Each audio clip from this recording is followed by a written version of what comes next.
Hello, everybody. Welcome to the Positive Pessimist Podcast. It's Wrestling Wednesday. My guest today is Brian Roberts. Brian Roberts is a total stud from Kansas City.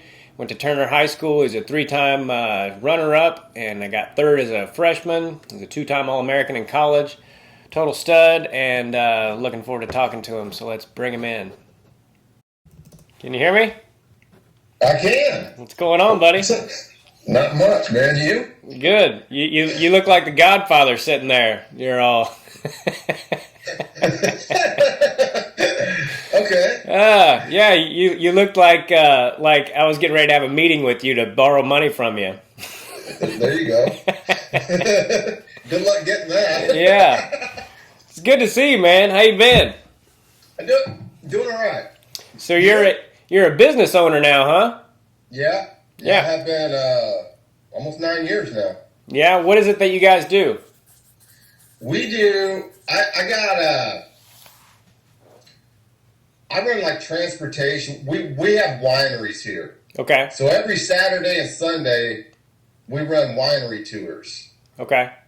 That takes them around the county to different wineries. We get a lot of bachelorette parties, birthday parties, just individuals, so. Cool. And then I also run a bus service for in-town schools here in Paola. So in town, they don't have bus service. Okay. So I do my own bus service for people that want to pay for their kids to be picked up and taken to school and taken home. Okay. Cool, man. So you're in the Paola area then? Correct. Okay. Miami County, Kansas. Nice. So when did you start wrestling, Brian? Third grade. I think I was 8 years old. Okay. And Derek Lane is your cousin, is that right? Well, we always called each other's cousins. Okay. But, my dad and his dad were best friends. Okay. So we grew up together. We were always together. Played ball together, wrestled together, did everything together. Okay.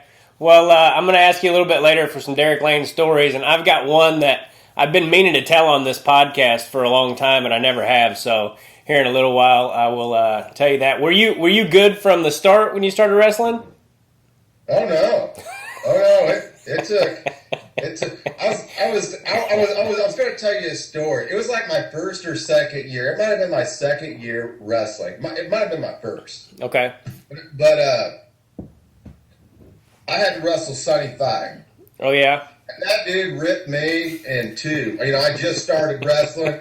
I ended up in the back of an ambulance that day. Had torn cartilage in my ribs. He had me in every position possible. I was just all twisted up, man. Come off the mat crying. Oh, man. And that was one of your first experiences? Yeah, it was. Yeah, it was early. It was probably my first year wrestling, honestly. He was always a mean bastard, Sonny Fight. Yeah. Yeah. When did you start getting good? When did something click for you? Third year. Okay. My third year wrestling, I might have won the kids' state tournament. I won that twice, and I think that might have been my third or fourth year was the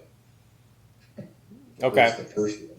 I remember one of your state titles, and I thought that was your first one, but it must not have been. I remember you beat Brian Briggs, and it was like 9-5 or something. It's crazy the shit I remember. Yeah, dude, that dude was tough. Yeah. We always had some barn burners. Yeah. He ended up winning, I think, 3 state titles, and I don't know if he wrestled in college or not, but he should have. He was a freaking beast. Oh, yeah, he was. Yeah. Well, he ended up being huge. Yeah. What was he, like a 60-pounder in high school? Something like that, yeah. Did you ever get up to 60, or were you always 52? 52. Okay. In high school, yep. Well, Derek and I tell this story all the time, but Derek and I used to talk on the phone for hours about who beat who and by what score and all that stuff. So it gave me this memory for stuff that a lot of people are like, how do you remember that shit? But tell me if I'm wrong about your high school career. You lost 6 times? 7. 7. Okay.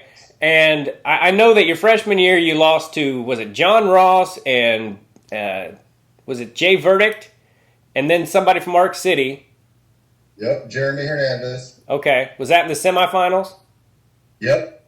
Okay. Because I remember being really impressed because 138 for a freshman, especially back then, was a really tough weight class to do as well as you did. So who else did you lose to then? I was trying to think of that. I lost to Ross Burdick. I lost to Hernandez twice. I lost to Chad Beeson twice. And I can't remember. I only lost to 5 guys, but I lost to Arc City all 4 times at the state tournament. Yeah. Yeah, I knew that. So your freshman year, though, you only lost to Verdict, who was, the defending state champ, right? Yep. And then you lost to John Ross, and I think I was there for all of those matches except for high school. And they were always, that was a great era you were part of. Like that whole EKL, there was like you and McCracken and Ross and Eric Aiken was in there and Sonny Fight and Gons Medina. And I was remembering all these names, and last night I was doing a little digging on the internet, and I came across like the name Pepe Cabrera and all these names. I remember that guy. He used to do this weird thing with when he would wrestle. He was almost like he was fighting. He would do this little spin deal with his hands. And so, tell me about your state finals matches. Well, I mean, I never won one of them. I mean, as far as in high school, I did it. Yeah. I mean, I lost. Well, my freshman year, 3rd, sophomore year, 2nd, junior year, 2nd. Senior year, 2nd. Went into the finals twice undefeated. Okay. And lost. And was that your junior and senior year? Sophomore and senior year. Okay. Who beat you then your junior year before? Nudaboom beat me one time. Oh, yeah. Jared Nudaboom. Nudaboom beat me at the regional, or was that called regionals? I think so. To go to state. Yeah.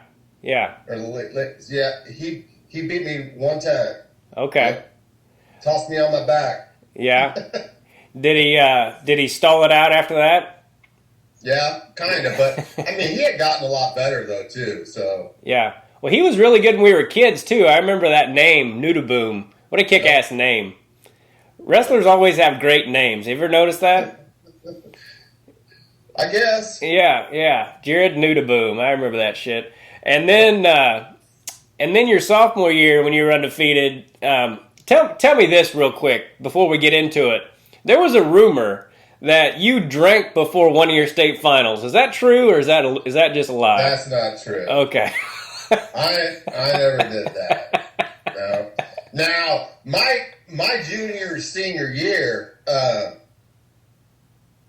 that's when the party, and I did a lot of party in my junior and senior year. That's why everybody else was getting better, and I was too busy partying. Priorities got all kind of mixed up. Yeah, but you were I got that out of the early age. You were always just a freaking beast. How tall are you, Brian?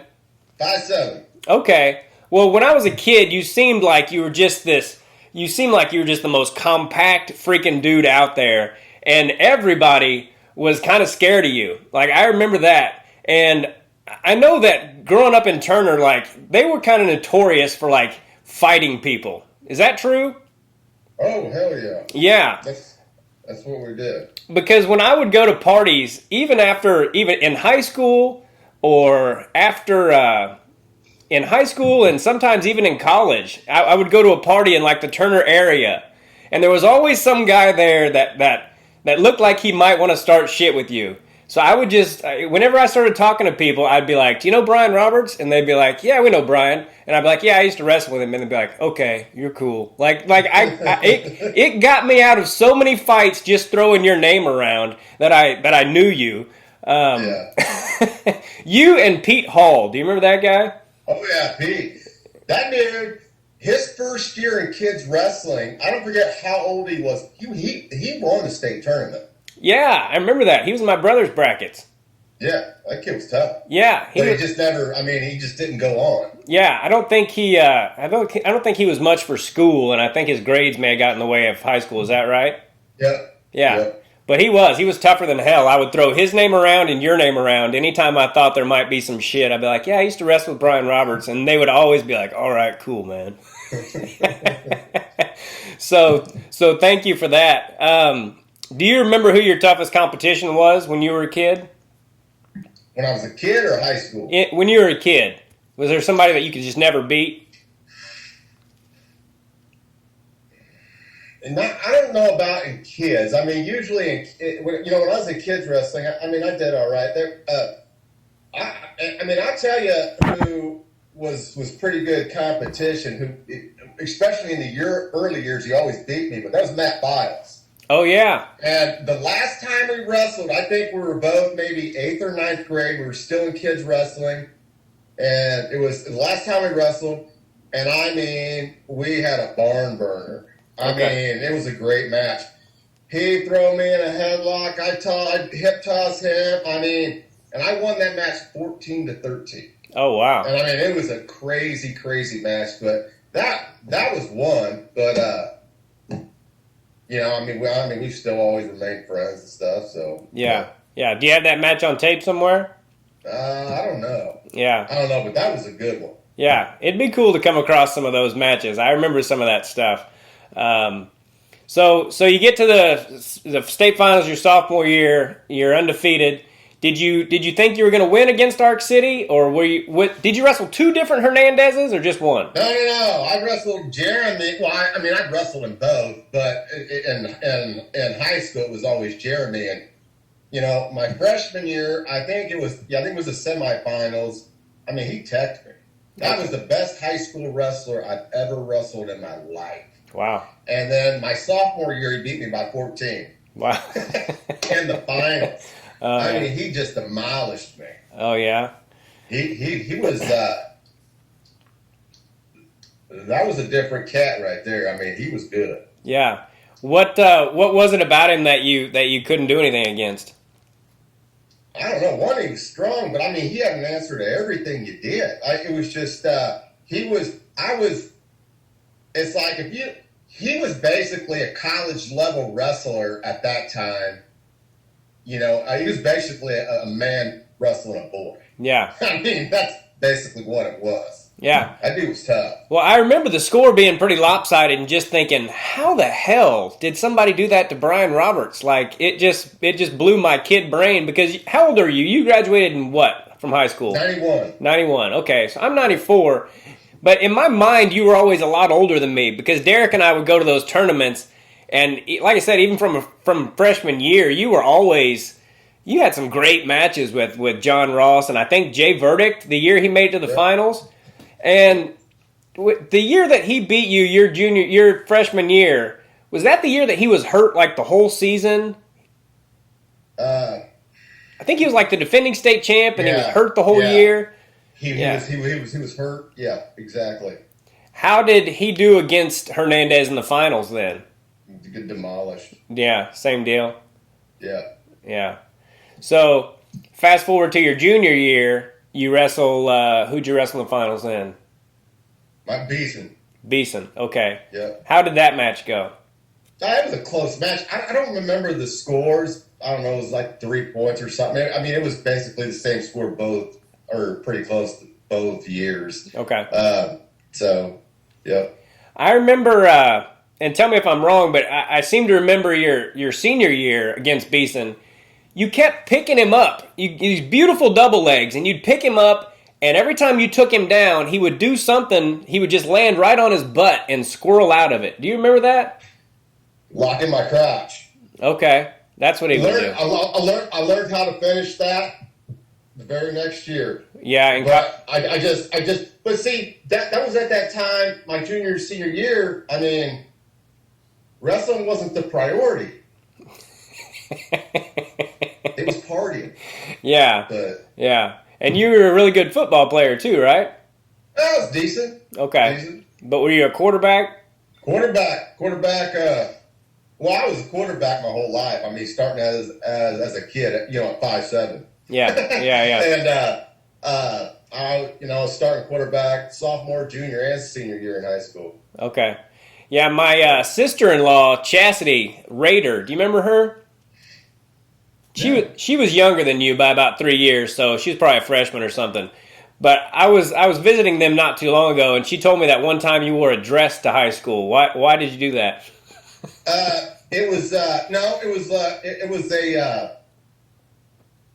opposite sex day or something. Okay. So there was some of us dudes like wore skirt stuff and all that. Yeah. Yeah, Oh, I remember her telling me that, and she was like, and no one was going to say anything to him because he was Brian Roberts, and he was really popular, and he's a good athlete, and so no one said shit to him about it.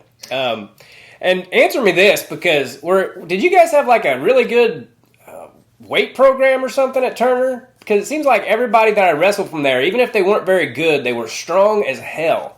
I don't know. I mean, I always lifted. I mean, I started lifting when I started wrestling. Okay. I mean, so I always did that, and then I think, I don't know if we had we had a decent strength program, but I just think people got involved. I mean, especially the wrestlers did. I mean, if they wanted, I mean, we had some good high school teams. I mean, we had teams and we had athletes on our team where we should have been right there as a team to win a state title. Yeah. I mean, we ended up like fourth a few times and stuff, but you know what I'm saying? Yeah. I mean, it's just. Well, you guys also had Arc City and Miege was there, and they didn't have a very deep team but they had like 4 guys that you always knew were going to make the finals. So they were always there, and Arc City made it almost impossible. There's a lot of good individuals and a lot of great teams that never won it because of freaking Arc City. Yep. Yeah. They were tough. Yeah, they were like a bunch of college kids out there, and especially Justin Ware and the Hernandezes and the Beesons and all of them, and they just won it for freaking ever. So what was it like growing up in Turner? Did you get in a lot of fights, or did nobody mess with you? Oh, I had to fight all the time. I mean, it was just like, and like a lot of people probably think, oh, well, he just liked to fight. That wasn't it, man. I mean, I had to. I didn't have a choice, So, I mean, that was just like my second calling or something, It was just like, I mean, I was good at it. Yeah. So yeah, but I hated it too though because I always had to watch my back. I mean, just. I tell you what.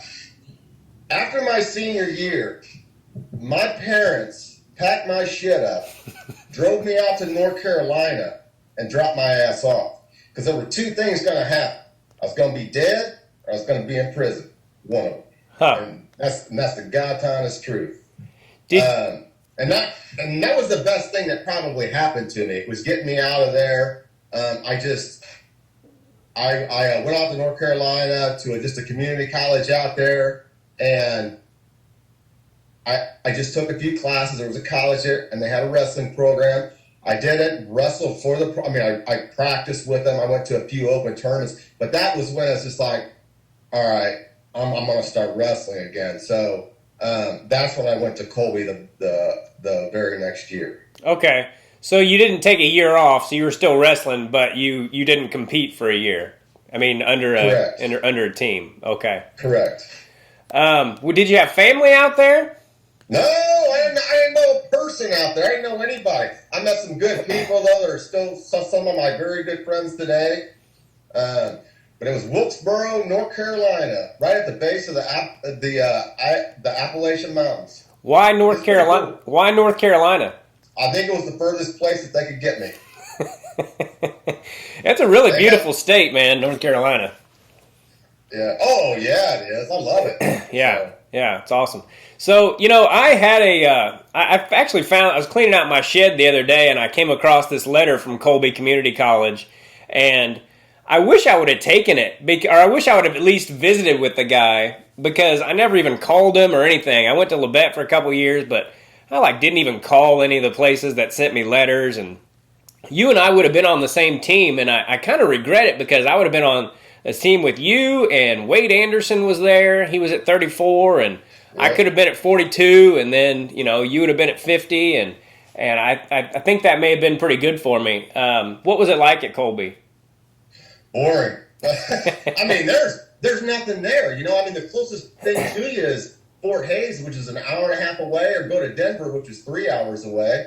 But that was what I needed at the time, and that was the thing though too, that is once I met Wade, things changed. I thought I worked hard until I met Wade. Yeah. And that changed everything. I mean, just the training that we did. And yeah, I mean, that was. I mean, he's still one of my best friends today. So yeah, he's up in Chicago now. And how did he end up doing the rest of his career? Well, what did he place? Third and second at Colby. Okay. Something like that. Ironside beat him in the finals in the last second, his sophomore year. And then he went to Iowa State, and he just didn't want to do it no more.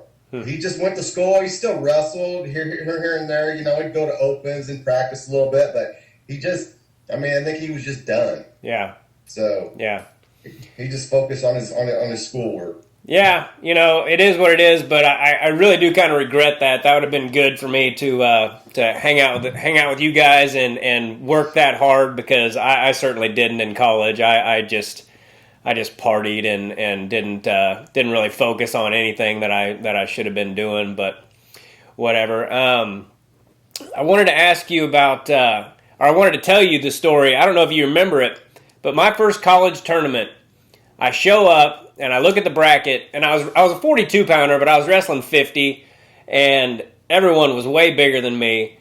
And I walk in and I look at the bracket, and if I win my first match and you win your first match, or however it worked out, maybe it was a second match, we were going to have to wrestle. Whoever it was that you were wrestling, he beat you by like 8 points. And I'm sitting there going, holy shit. I was scared to wrestle Roberts, and now I got to wrestle the guy that just beat him. And that guy took me down. I don't even remember where the tournament was at, but he took me down like 13 times. I mean, I just had no answer for this guy. And then I think he made it to the finals, but he didn't even win the damn tournament. And I remember thinking, like, this is college wrestling? Like, this sucks. So yeah, I always thought that was a funny story, because I was so nervous, like oh shit, I'm gonna have to wrestle Brian Roberts, and then you lost, and yeah, I wish I remember that guy's name, but he was a freaking monster, and you said you'd beaten him before. Where? Do you remember where he was from? I want to say like a Nebraska school, maybe. Oh, that might have been Hudson. Yeah, that sounds familiar. Do you remember that guy? That might have been Hudson. Yeah, he beat me twice, and I beat him once. Yeah, he had like a big that beard. Was when he tossed me. He tossed the shit out of me. Okay. I think that's who you're talking. Are you sure? It was the only time I wrestled 150, and I never wanted to do it again. Yeah, that might have been Hudson. That sounds familiar. Did he have a beard?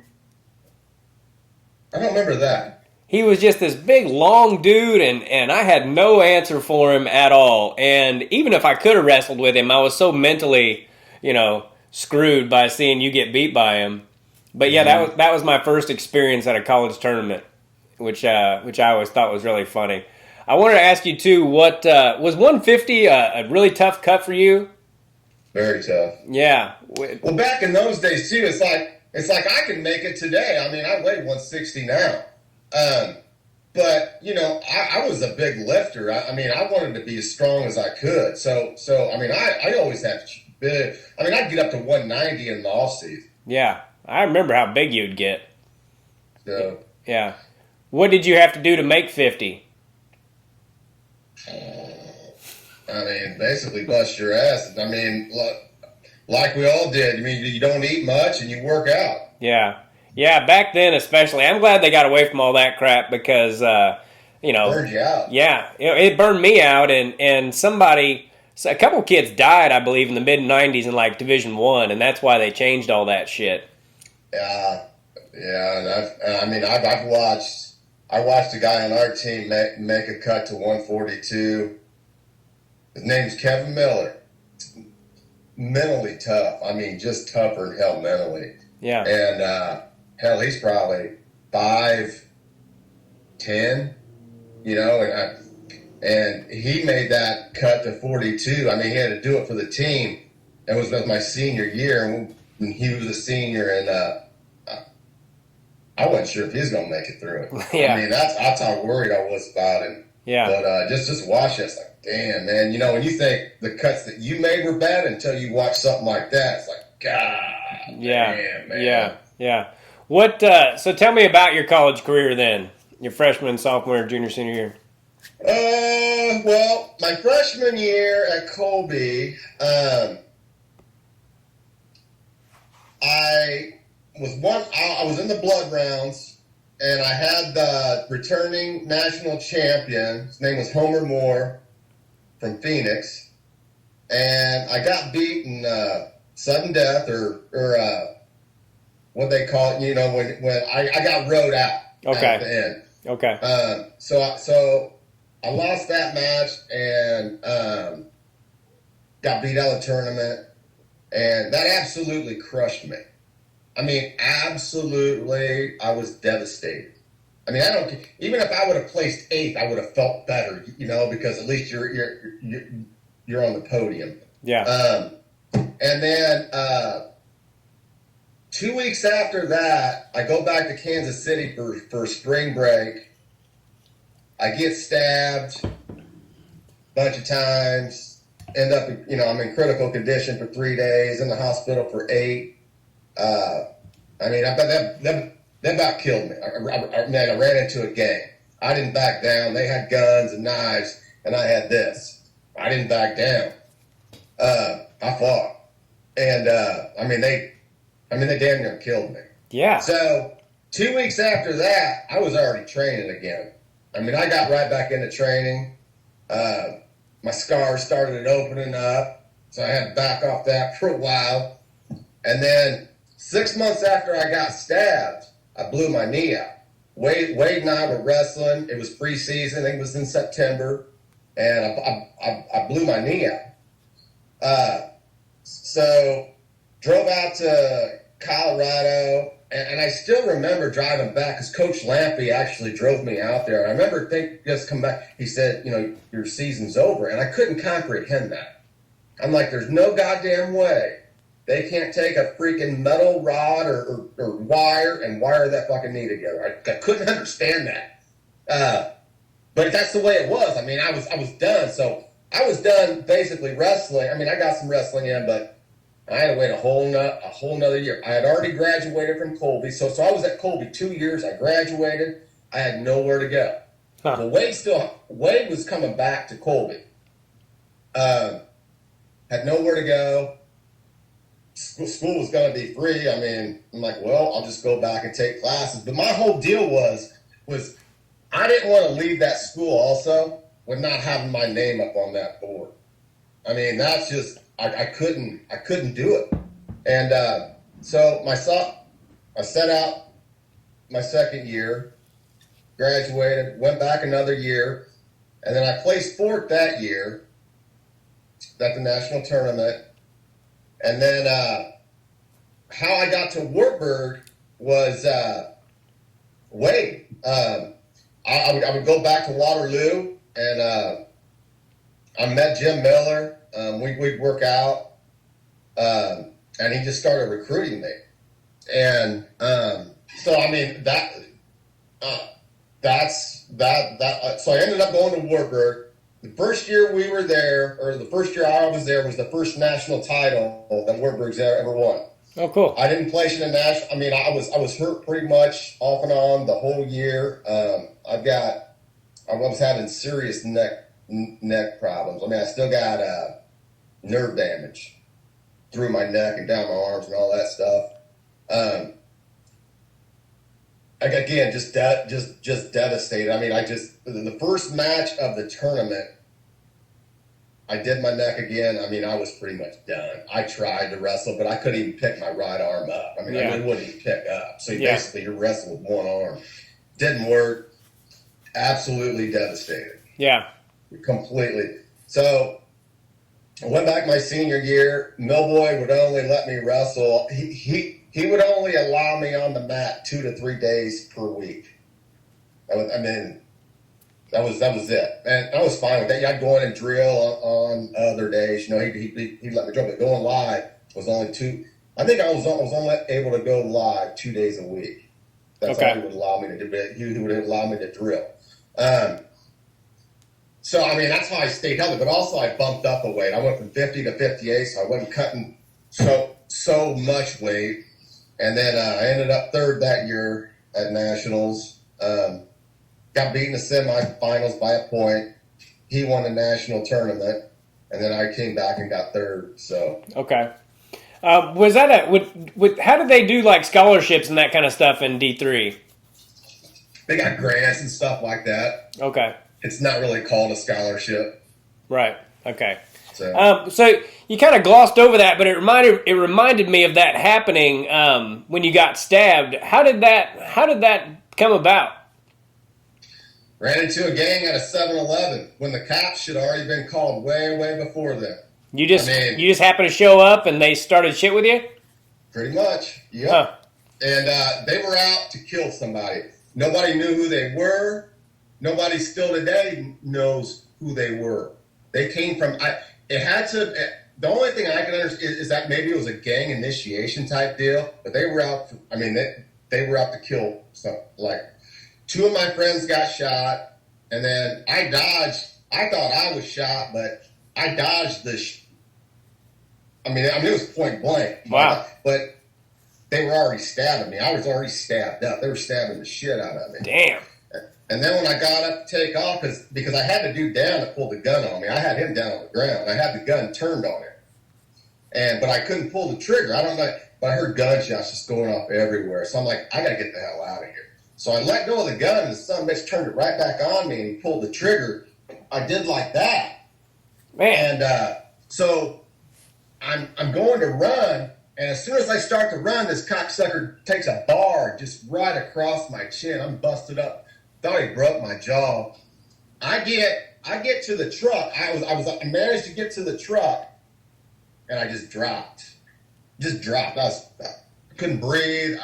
It was just bad. They picked me up, threw me in the back of the truck, got me out of there, called the ambulance or whatever, and Jesus. Yeah. Where was that at? But everybody lived.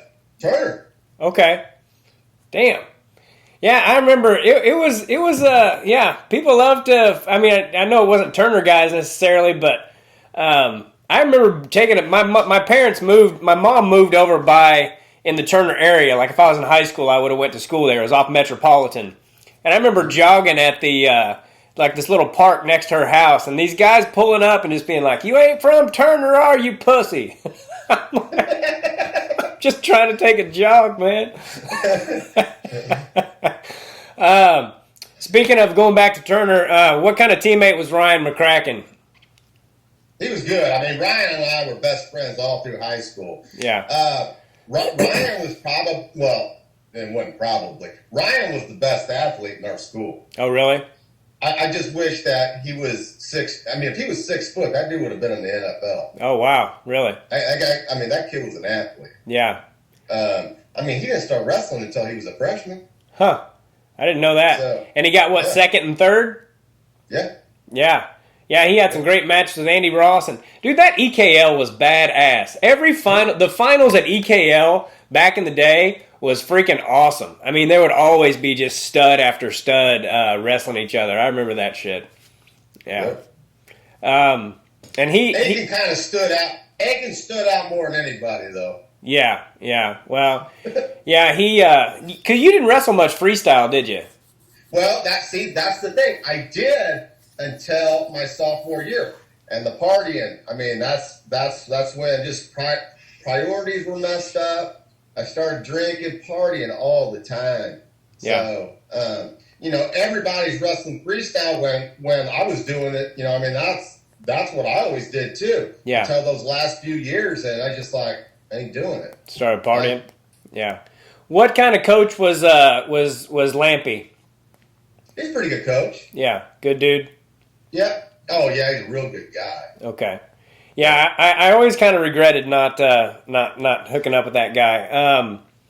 So you and Derek kind of grew up together, and I would love to hear some Derek Lane stories. What do you got? Well, the funny thing about Derek was, Derek was like an encyclopedia. Yeah. I mean, he knew shit that you're just like, oh, is this serious? And you read later, yeah, man. I mean, he knew stats. Yeah. On everything, even baseball, basketball. I mean, he knew everything. But we would go to wrestling tournaments, and I mean, you're young, and before every match, you're nervous. Yeah. And Derek was just a little bitty back then, and any of my opponents, every time I wrestled, he would walk right up to the person, look at him head to toe, and he'd come back over to me and goes, "Yeah, you're going to kick his ass." Every time. It was like every match. But I mean, that helps a person. It gives you confidence, Yeah. It's like, he was normally always right. And as soon as he told me that, yeah, I'm going to kick his ass, so. Yeah. Yeah. And then, we were at 3-2 Stadium one year, and I forget how old we were, but Derek had 65 fibrosis, and we had a bat and we had a bunch of golf balls, and we were just freaking waylaying them, knocking them over the highway or parallel, whatever there, and then he went out to pitch to me, and I hit a line drive right back to him and hit him right square in his chest. Oh, shit. And I mean, I thought I killed the dude. Yeah. I mean, I really did. I'm like, oh, shit. I mean, he dropped, rolled around for a little bit, took off running, and I'm like, oh, my God. But, man, that was a tough son of a bitch. Yeah, yeah. So, that dude, the thing that gets me about him is like, that kid had to fight for every breath he took since the day that he was born. Yeah. I mean, watching, Barr give him his treatments, just beating the hell out of him to get him to cough up. He would put salt in his cereal. I remember that. Did you know that? I remember that, yeah. He would put salt on everything. You eat that?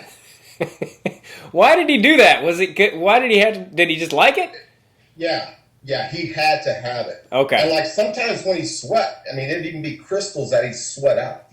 Okay. Yeah. Like you said, he was so tough that, even when he passed away, this was before Facebook or any of that shit. So as tight as we were when we were kids, I had no idea that he had passed away. And Randy Patch and his mom and sister came to one of my shows, and he just kind of dropped it on me after one of my shows. Derek passed away, and I was like, what? For me, like, I knew Derek had cystic fibrosis, but he was such a good wrestler that, as a kid, I thought, well, maybe he doesn't have, like, it's not as serious, or, I didn't realize that kids only, make it to a certain age and all of that. So when he and I knew he'd been sick and that kind of thing, but I ran into him one time and he told me he'd just been in the hospital for a month. But my point in saying that is he was so tough that you didn't think about that, because he made it to 6 state finals and won 3 of them, and everybody knew Derek. I didn't get to go to his funeral because I didn't know he passed away, but tell me about that. Were there just tons of people there from everywhere? Yeah, and there were, a lot of his wrestling buddies, and me and my brother were pallbearers. I got to go see him. My parents had called me, said he wasn't doing well, and maybe a month before he passed, I was able to make it back and see him. Thank God I was, man, because that one still bothers me. Yeah, I bet. Sorry to do that to you. Yeah, he was something else, and everybody freaking loved Derek. He was one of those guys that he would hug you after your match, especially if it was good. He's the first person I think that ever hugged me after a match, and if you didn't like Derek, you were probably an asshole. Yeah, that's a good dude, man. Yeah. One of my favorite Derek stories is we were at the Olathe Invitational. And we were I was in like 7th grade or something, so he was probably 8th grade or whatever it was. Maybe I was 6th and he was 8th because he was a couple years older than me. And I show up, and I've got this duffel bag with me. I haven't even weighed in yet. And Derek's waiting for me when I come in. And he's just got this huge smile on his face, and he's like, "Ooh, Timmy. Ooh, Timmy." He goes, "You're fucked." And I was like, "What are you talking about? Why am I fucked?" And he was like, "You're going to get your ass kicked. You got Jared Lavelle in your bracket. He's going to kick your ass." And I was just like, first of all, you're supposed to be my best friend. Why are you so happy that this guy's going to kick my ass? And Derek and I wrestled twice. I beat him once and he beat me once. So I remember being like, I beat you before, Derek. Like, who's this guy that's just going to maul me? And he was so happy that this guy was just going to eat my lunch. And he, Derek, he kept saying shit like that. He's going to eat your lunch. He's going to kick your ass. And so I make weight, and I have to wrestle Jared Lavelle in the semifinals. And he took me down right off the bat. And all I could see, he took me down and we went out of bounds. And all I could see was Derek laughing at me. He's going to kick your ass. So I went back to center, and I had like smoke coming out of my ears. I was so pissed off that this kid took me down after Derek calling it, he's going to kick your ass. And I reversed that kid and pulled him over onto his back in a headlock and pinned him. And then I think we wrestled 4 or 5 more times, and he could never beat me because I scared the shit out of him so bad. Because if I could have done that every match, who knows how good I could have been, But he did that to me. He got me so fired up. I mean, I remember thinking the kid's head was going to pop off. I was squeezing it so hard, And so that's the story. But I'll never forget the look on his face. Just this glee because this guy was going to kick my Jared Lavelle. I don't know whatever happened to that guy, but I remember that name too for some reason. Yeah, he was from Caney.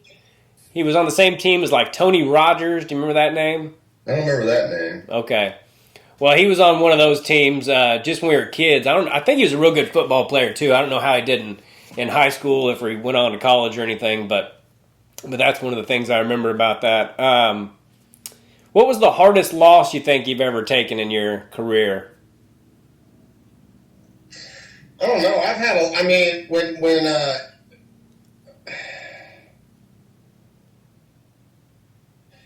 probably the hardest ones, would be one that where I didn't place. When I got beat by Homer my freshman year, that just devastated me. But that also gave me a lot of drive too. Yeah. And then I had to sit out for another year after that to even get back. That was a hard one. I don't. My whole thing was not who you lost to or anything like that. It was just, if I didn't place in a tournament, dude, that's just, I don't care if I was 4th.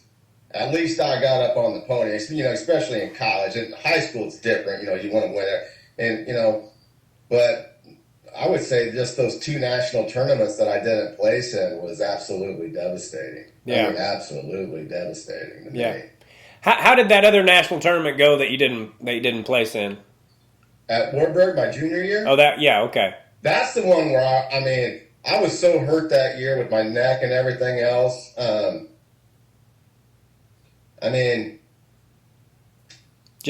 couldn't, like I said, I didn't have it. When you only have one arm, you don't stand much of a chance. And, I don't care what, if it's D1, D2, or D3.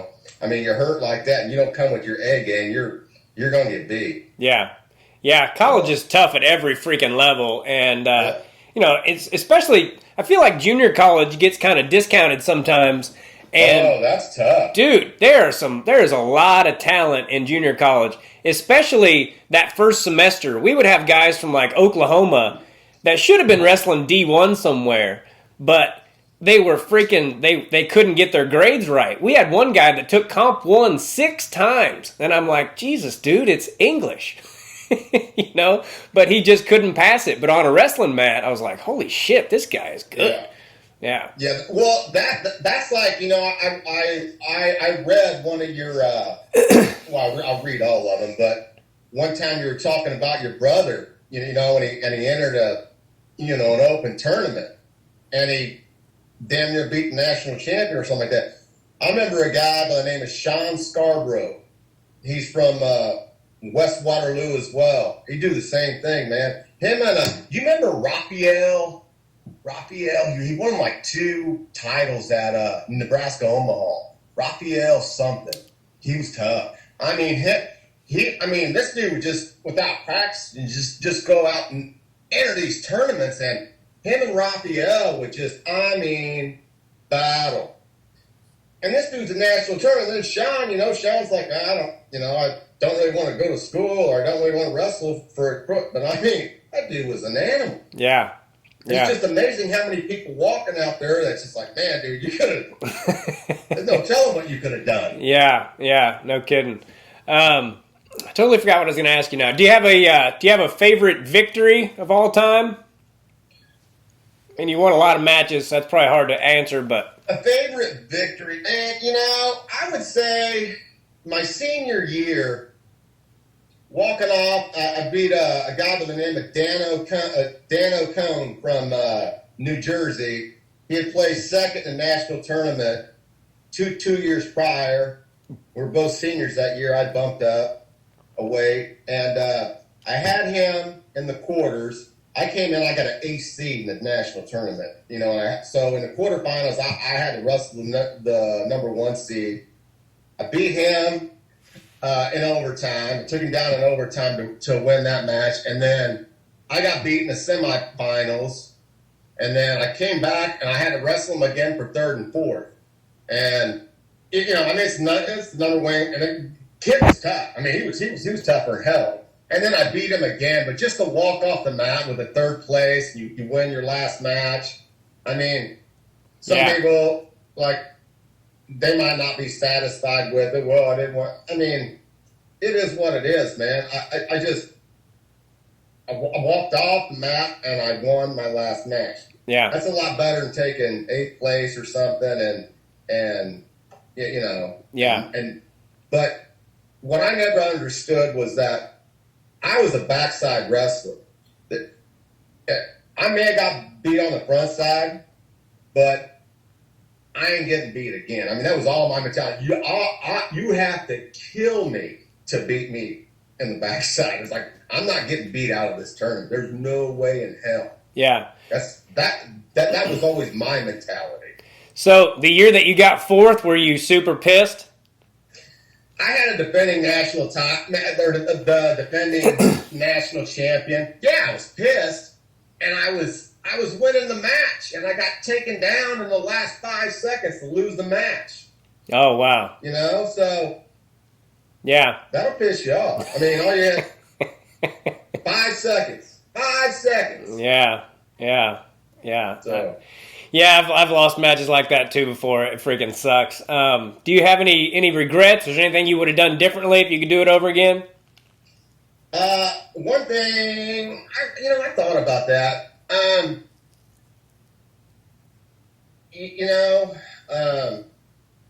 I guess some people might say, well, I wish I would have kept training in high school and won 2 titles or whatever, but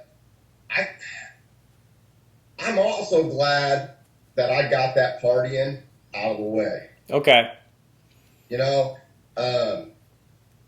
I still party, but I had my priorities straight. Yeah. So you didn't really do that much in college? Partying? Yeah. Oh yeah, I party, but when you have your priorities straight, you can get away with that a little bit. But I was just more. I already been through the ringer. Yeah. So I guess you grow up a little bit. Yeah.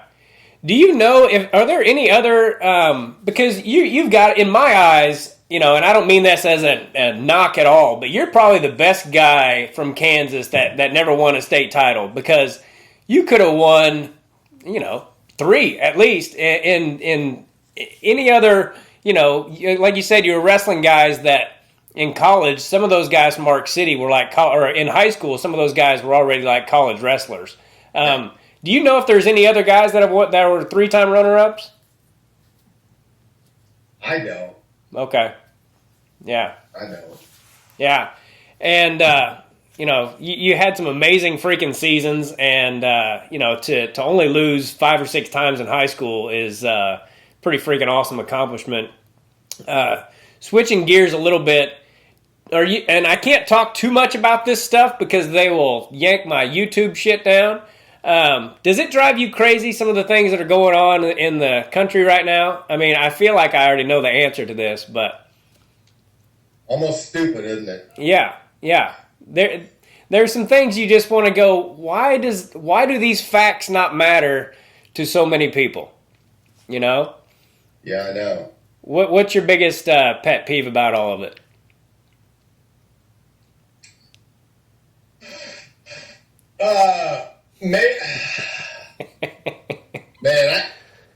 The biggest? Yeah. I don't know. You read some of my Facebook posts. I can't think of there's a bunch of them. Yeah. It's I don't know, man. How about the government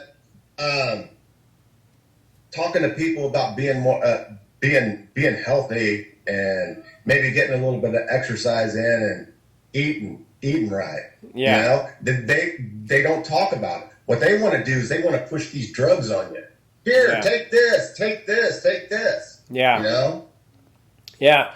What do you do to stay in good shape? I work out every day. I make sure I get my workout in every day, or at least 6 days a week.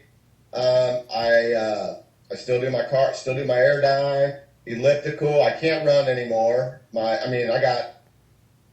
got 2 knees and a shoulder that's got to be completely replaced. I'm trying to wait till I'm 50 to get it done. So, I still weight train, but, I use bands. I do push-ups. I use my body weight a lot, So, I still do it every day. Okay.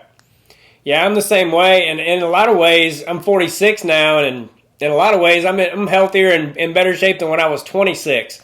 Because I ate like a dumpster back then, and I didn't work out that much. I got up to like 190 in my 20s, and now I'm around 165. So what was the reason recently I saw that you got down to like 157 or something? Were you trying to get down to 50? Did you ever make it? No, I made it to 55. I could.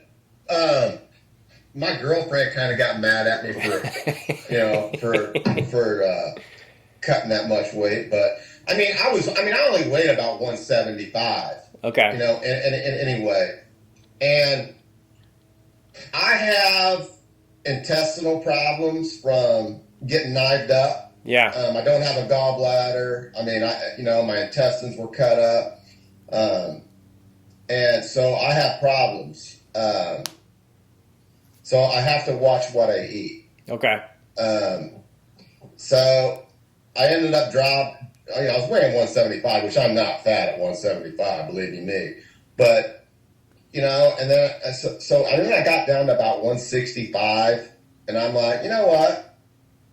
I got a wild hair right now. So I got down to 155, which right now I'm about 160, 161. So just something. I've always stayed in shape, and just something I can do. Just something to do. Yeah, until I saw you doing that, I was like, I thought I was the only person that was crazy like that, because I've toyed with that idea. I'm like, I'm going to get down to my, because I wrestled 50 my sophomore year going into the regional tournament, and then I got chicken pox. It's a different story, but I was like, what?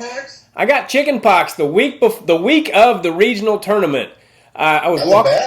Yeah, I was walking to class with Arthur Esparza. You remember him? Yeah. Did you hear what happened to him? Yeah. Everybody's That's got crazy. Yeah. Didn't he jump off a bridge running from the cops or something?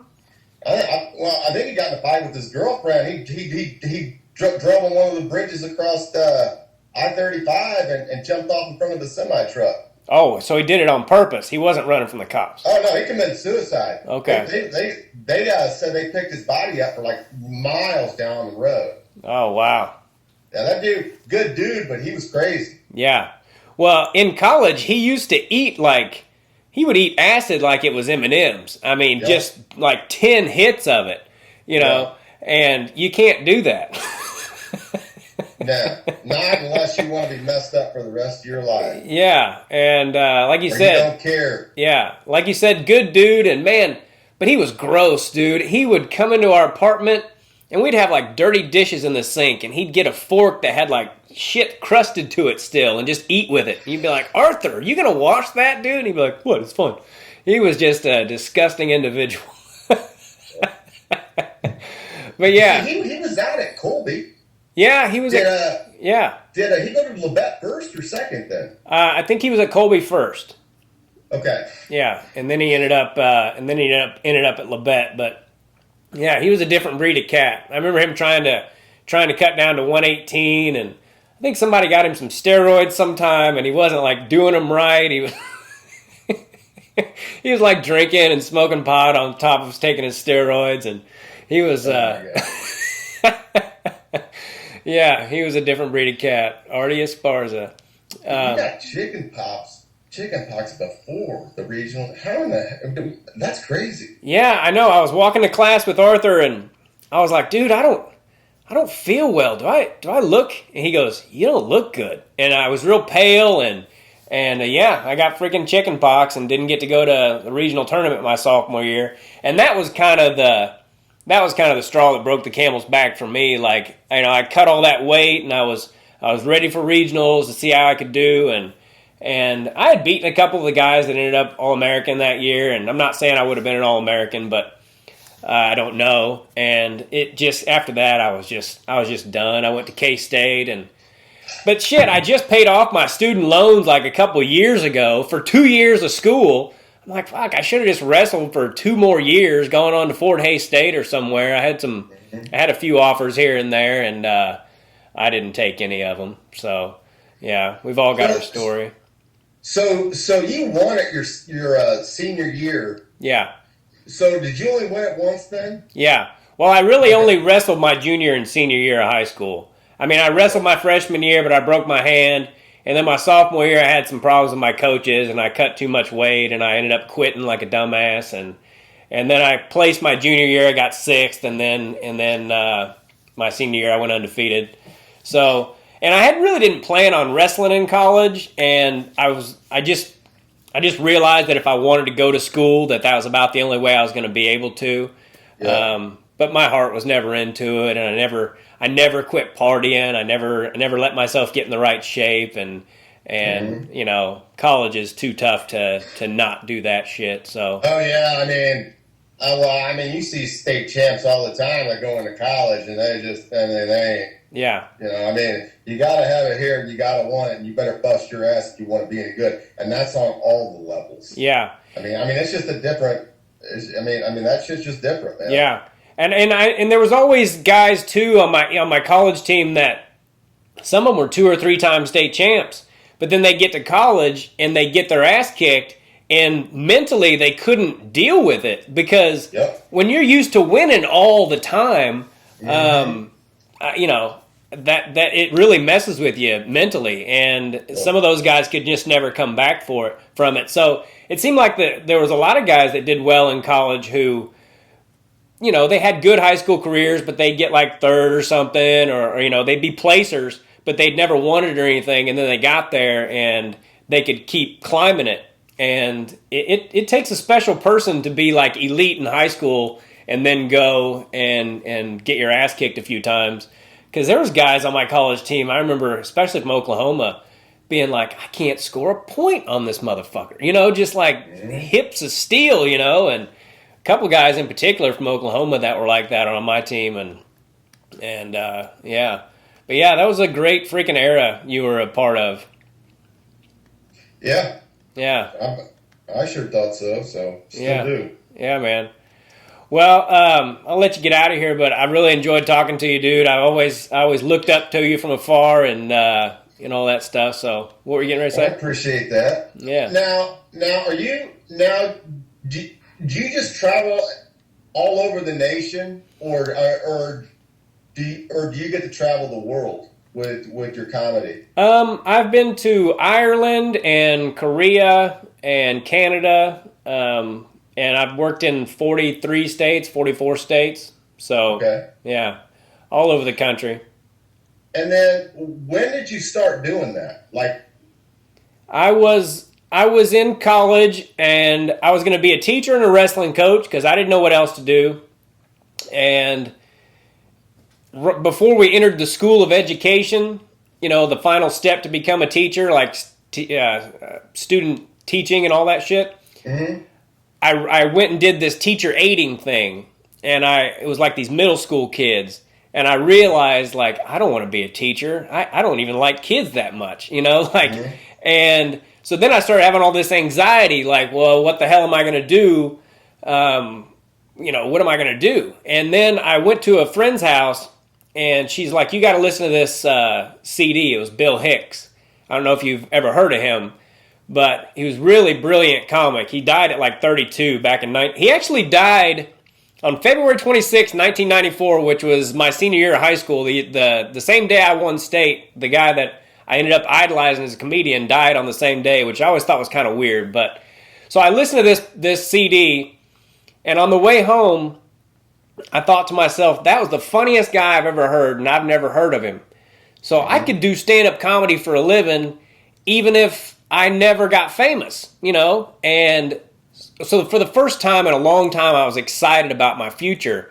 And I went to my counselor the very next day, and I was like, I've got over 100 credits. I might as well get a degree, but I don't want to be a teacher. I want to be a comedian. She's like, what? I'm like, don't worry about that. I know I can do it. And that's what I'm going to do. And she was like, well, you can have a social science degree in a semester. And I was like, all right, I'll take one of those. What can I do with that? And she's like, well, any degree, basically, unless you specialize, is mainly just proof that you can complete a task and all that. And that's what she was like, it basically just says you're trainable. And I'm like, all right. Mm-hmm. So I figured I would do comedy for a couple years. And if it didn't work out, or if I sucked at it, then I would just go try to get a job, and it'd be a good story for employers. I'd be like, what have you been doing for 2 years? I'd be like, well, I was trying to be a comedian, and it didn't work out. But then right at the 2-year mark of working or doing open mics and making a little bit of money here and there, the restaurant I worked at closed down. And I was like, well, I'm making a few $100 a week doing comedy. Let's see if I can keep doing it. And it's been over 20 years, and I haven't had a day job. So, I'm not famous, but I'll take it. That was my goal, and so here we are, 20-something years later, and I've never had another job. So, yeah, that's really cool. Yeah.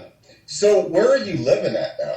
We live in California. We have a house in Lomita, which is by Torrance. It's Southern California. It's about 22 miles from the Comedy Store from Hollywood.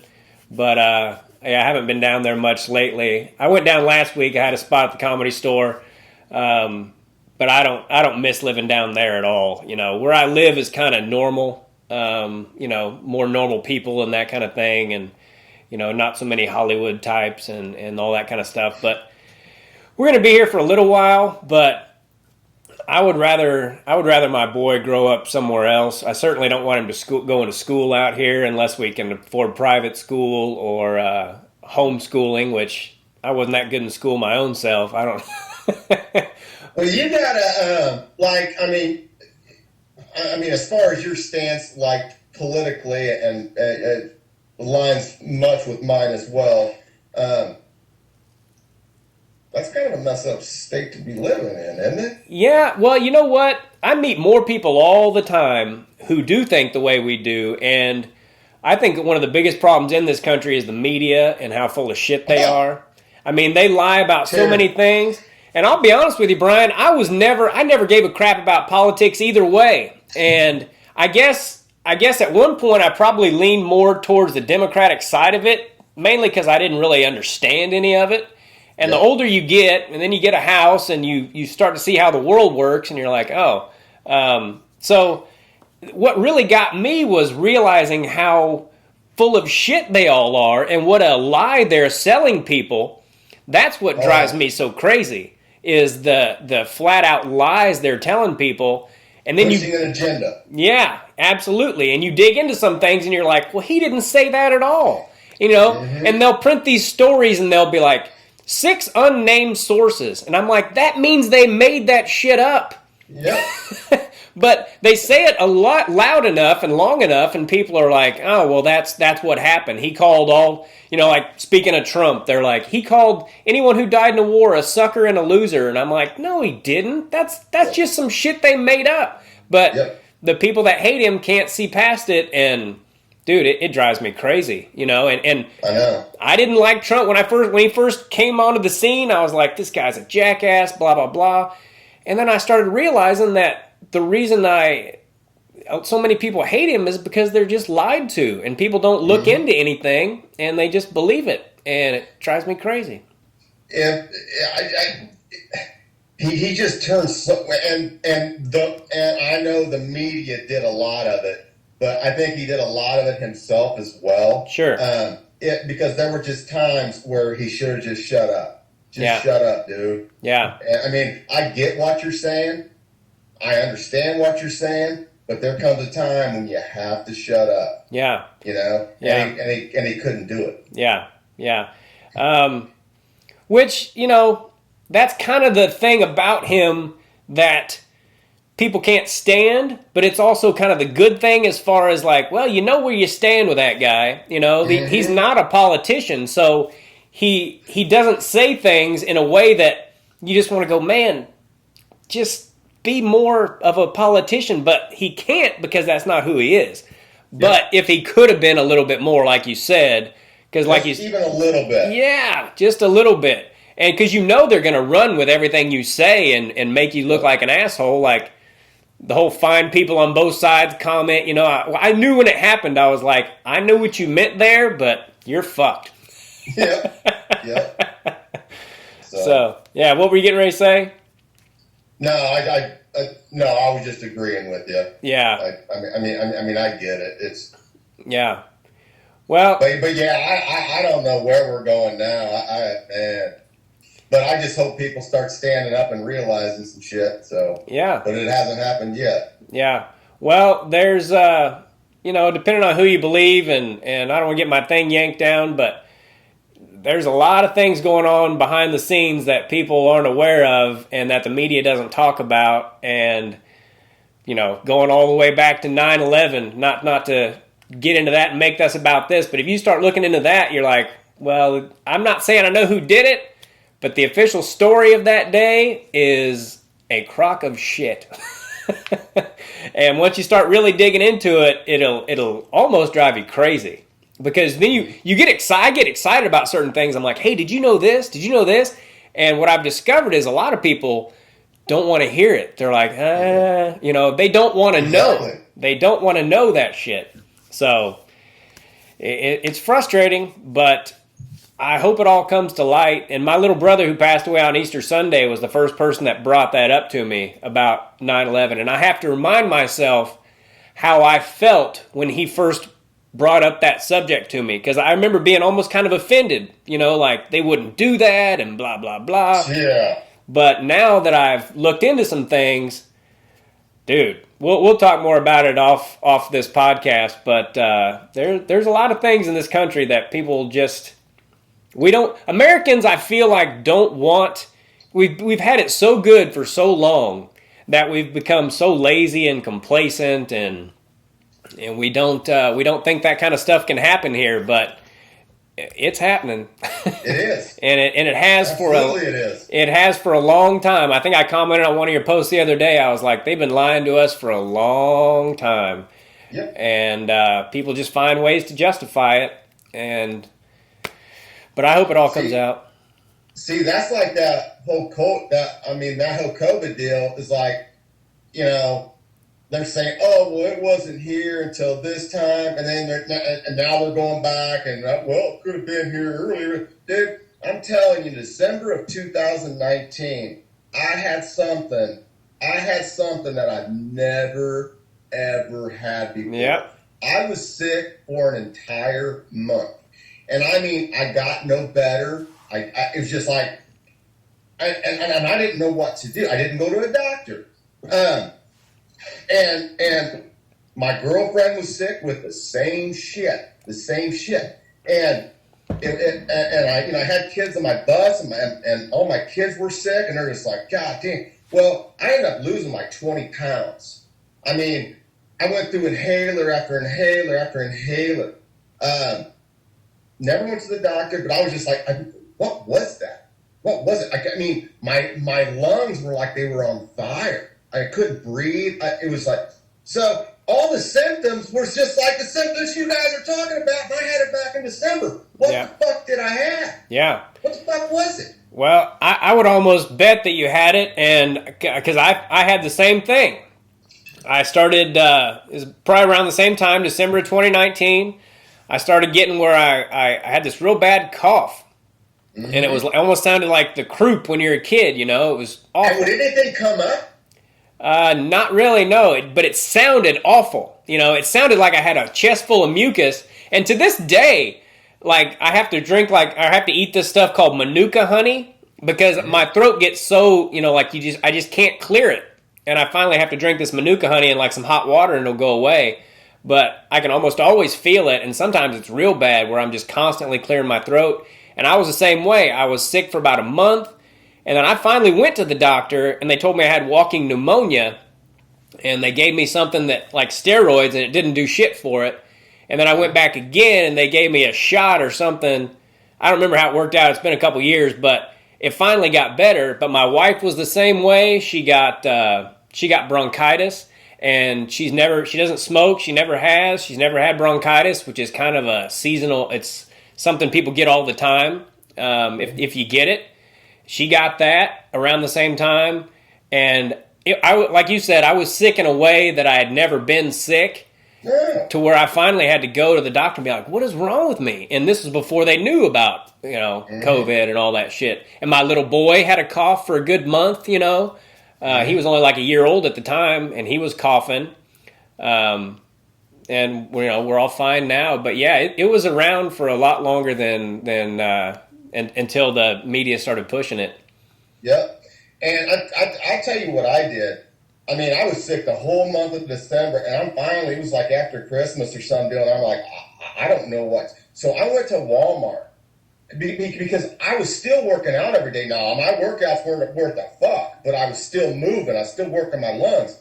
And I'm like, I got to do something. So I went to Walmart, bought plastics. Fucking turn the heater on, and I would just jump on my bike, and I would just ride. And I would just sweat. About 3, 4, 5 days of that, and I finally started feeling better. Yeah. Yeah, that's the thing, too, that I think a lot of people probably don't do. Because I was working out every day too. I was running on treadmills and shit when I was in hotel rooms, and you know, I think that probably helped me more than anything because I have allergy-induced asthma. Like I can, if I'm around the wrong thing, if I breathe in the wrong thing, my lungs will just, you know. So it could have been, you know, and it was bad for me. It hung on forever. But yeah, I think a lot of people don't exercise, and you know, they feel bad, so they're like, well, I can't breathe. I'm not going to exercise. I'm like, that's exactly. Which is when you should. Yeah. And you don't have to kill yourself, but just get up, move, and get those lungs, get that heart pumping. Yeah. Yeah. I was working in at the worst of it. I had to go to Colorado Springs. I was working at a club called Looney's, and the elevation's high anyway. And I remember going on stage, and the whole set for 45 minutes. I was just on the verge of passing the fuck out, you know. I mean, I got through my show, but it wasn't comfortable. And looking back on it, I think I had COVID and the elevation and all that stuff. And we can't say what medicines, you know, but there's a lot of things that they've kept from people. And again, I can't say it because they've taken down 2 of my podcasts off of YouTube for some of the things that I've said. And I didn't even really say anything, you know. And I have, my channel's got like 6,000 subscribers, 6,500 or something. Where's free speech at, right? Yeah. And, you know, I have a small channel. I mean, it's got over 6,000 subscribers, but it's not like I'm huge or something. So I don't know why they're messing with me, but they do. They'll take likes off of my wrestling podcasts. And I don't know why I'm like, why are you fucking with me? This is a wrestling podcast. But it'll have 14 likes and all of a sudden it'll have 6. And I'm like, I have a hard time believing people went back into the podcast and were like, I decided I didn't like this, Exactly. So I've said some things that they didn't like, and they took one down. They said I violated their hate speech, which was bullshit. That's just a broad term for them to be like, oh, we took it down because of this. And I'm like, well, what did I say specifically? And they wouldn't answer me. And then another one they took down, they said it was medical misinformation. And I'm like, you know what? If people are getting their medical information from a comedian, then they deserve whatever they get. Well, it's just, I mean, are we getting any information that's freaking facts anymore? Yeah, I don't know. It's not much. Yeah, I know. It's a very frustrating time to be an American, and it'll slowly drive you crazy. Like, I feel like I've aged 5 years in this last year alone because it's just frustrating. You got to take a break from it sometimes, man, and just turn it off. Yeah. Because I'm the same way. It's just like, I mean, that's like me. I was, especially at the beginning, I read everything. I read everything. And, the people that it was affecting was obesity, people with obesity, and diabetics. Yeah. I mean, that's who healthy people are doing fine. We're doing fine, Yeah, the average age is like 78 of the people who pass away, and they've got 2 to 3 comorbidities, and people just want to act like that's not a thing, and I'm like, that's a huge thing. It is a huge thing. So, I don't know, man. Very frustrating. Do you have Chad Beeson on your Facebook page or anything? Yeah. He's a pretty funny shit, too. Yeah. So. Did you guys ever get to wrestle in college?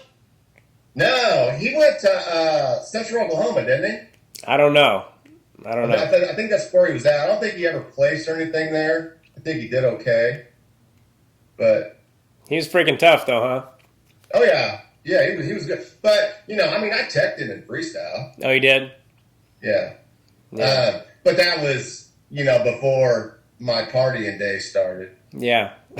So, Yeah. But, no, Chad was tough. But then, too, Chad kept training. Brian stopped. Brian only wrestled high school his last 2 years and just, and he drank a lot. So. Yeah, man. Well, you're a legend in the Kansas City area, and I always looked up to you, and I really appreciate you taking the time to do this today, and it was cool talking to you. And I appreciate it too, man. Yeah, I've got your number now, so I'll get a hold of you sometime, and we'll say some things off here that won't get my YouTube channel taken down. Perfect. You take care, man. All right, brother. You too. I'll let you know when this is up, and you can share it. It'll probably be next Wednesday. Okay, sounds good. I appreciate it. You take care, and I hope your boy. Now, how old's your boy now? He's 2 years and 8 months. And, I hope he wrestles. The other night I asked him, I said, you want to wrestle someday, son? And he said, yes. And my wife was there, and I'm like, you heard him. That's a verbal contract. He has to do it now. That's good. And then you're 46, and you have a 2.5-year-old. Yeah. So I think he's probably the only one we're going to have. Did you just never wanted to have kids? I was never in I've been married twice. And my first wife, I'm glad I didn't have a kid with both of them. But my second wife, she had a girl, but she couldn't get pregnant again. Okay. Blamed me for it for a long time until she finally went to the doctor and found out that she couldn't. Well, so I'm sitting here thinking, you're bitching at me because you can't get pregnant, and you blame it on me. I go get checked, I'm fine. And then you can't have kids, and you've been sitting here blaming me for this shit this whole time. Well, maybe you should still have one. You'd be a great dad, dude. I don't know. We'll see. Yeah. I'm still young enough, I guess. Yeah, you are. My dad is 70, and he's got a 12-year-old, 13-year-old. Really? Yeah, so I'll be damned. yeah, it's not too late. No. Yeah, So. man, you'd be a good one. All right. Well, I will be in touch. Yeah, I mean, keep contact with me. Obviously, I talk to you on Facebook quite a bit, but I might one of these days try to get to one of your shows as well. That'd be cool. Yeah, well, I work at a club called the Comedy Club of Kansas City, and McCracken came out a couple years ago, him and Andy Ross, and saw me. And I can't remember what you were doing. I think they tried to get you to come, and you had something else going on. But yeah. I mean, I work on the weekends. That's what's hard for me. Okay. Yeah. So. Well, yeah, man. I'd love to have you guys come out. I'll let you know next time I come to Kansas City. All right. Sounds good. You take care, bud. All right, man. You too. Take care. Bye-bye. All right, everybody. We got away from wrestling there towards the end, but I hope you guys enjoyed that. Good conversation, and it's nice to talk to people that you've respected for so long and have some of the same opinions about some of the things going on in our world. I hope we didn't say anything that YouTube is going to deem worthy of yanking down, but I really enjoyed talking to that guy.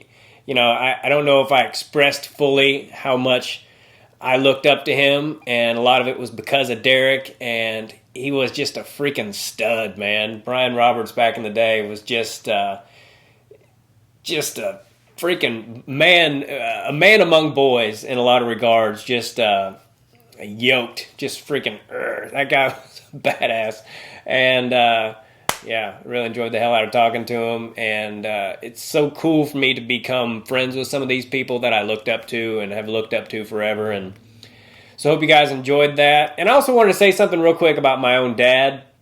In some of these podcasts, like the last one talking about my own story. There's a couple things I left out, and I really appreciate my dad getting me into wrestling. And my best memories of wrestling were after when my brother and I were kids. We won most of the time, and even if we didn't win, we would come home, and my mom would make taco salad, and my dad would engrave our medals, and it was to this day some of the best memories of my life. So I say that because my dad watches these, and there's been a couple times where I don't always sound like I'm talking about him in a favorable light, and I didn't mean for that to be the case because anyway, we've all got our regrets about things, and my dad have made up about a lot of things, and I love him very much, and I appreciate you. I appreciate all the things you did for us when we were a kid, Dad. So